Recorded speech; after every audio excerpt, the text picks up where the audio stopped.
গাধাকে সৃষ্টি করার পর তাকে বলা হলো সকাল থেকে সন্ধ্যা পর্যন্ত তাকে ক্লান্তিহীন পরিশ্রম করতে হবে, সারা জীবন তাকে পিঠে ভারী বোঝা বইতে হবে, খেতে পাবে শুধু ঘাস, আর তার মাথায় কোনো বুদ্ধি থাকবে না।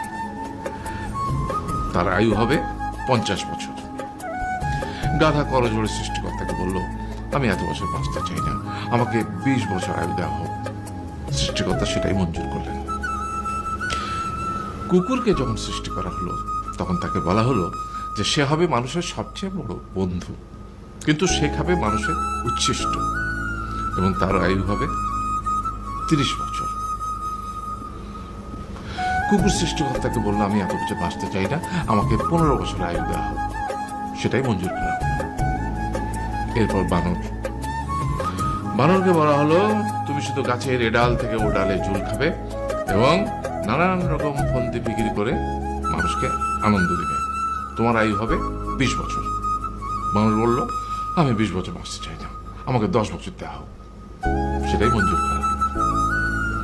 এবার এলো পুরুষ মানুষের পালা। তাকে বলা হলো যে তুমি হলে প্রাণীগুলোর মধ্যে সবচেয়ে বিচক্ষণ এবং বুদ্ধিমান, সেই জন্য তোমাকে প্রাণীদের শিরোমণি করা হলো এবং তোমার আয়ু হবে 20 বছর।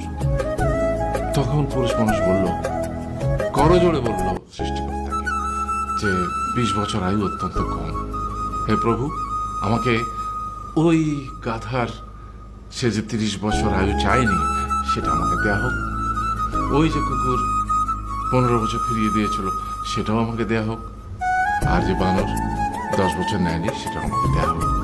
20 বছর অত্যন্ত কম, আমি দীর্ঘদিন বাঁচতে চাই। সৃষ্টিকর্তা সেটাও মঞ্জুর করলেন। তারপর কি হলো? সেই থেকে ছেলেরা পুরুষ মানুষ হিসেবে বাঁচে 20 বছর, তারপরের 30 বছর সংসারের বোঝা পিঠে করে বয়ে বেড়ায়, সেটা কার মতো? গাধার মতো। তারপরের 15 বছর সে তার ছেলে মেয়েরা যা দেয় সেই রকম ঠিক কুকুরের মতো উচ্ছিষ্ট খেয়ে বাঁচে। আর তারপরে বৃদ্ধ বয়সে ঠিক বানরের মতো, যেমন গাছের এডাল থেকে ওডাল ঝুল খায় বানর, তেমনি এই ছেলের বাড়ি থেকে ওই ছেলের বাড়ি, আর নানান রকম ফন্দি বিক্রি করে তার নাতি নাতনিদের আনন্দ দেওয়ার চেষ্টা করে।